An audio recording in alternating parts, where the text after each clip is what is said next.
Jemi në brendit e xhamis Jeni Xhami, e cila është në mes të qarqies dhe për rreth saj është ndërtuar e gjithë qarqia, natyrisht në afërsitë e saj është edhe Saat Kulla.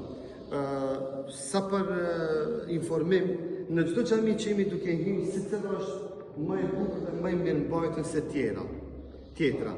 Secila është e pastër, e mirë, e rregulluar, ka imam, ka shërbetor, ka xhamat që falen, gjinia mashkullore dhe femërore, pra adhurimi vazhdon dhe besimtarët vazhdojnë të mirëmbajnë xhamiat.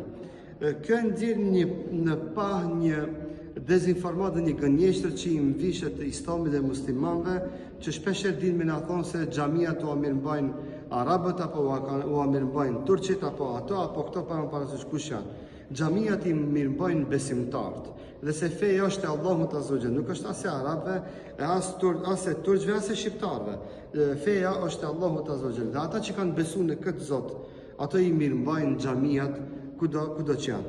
Edhe pse numri i muslimanëve në gjithë Greqinë është diku 150.000, sipas një informatës, dhe në këtë zonë këtu që jemi në zonën Komotini, me gjithë fshatrat diku 80.000 muslimanë janë.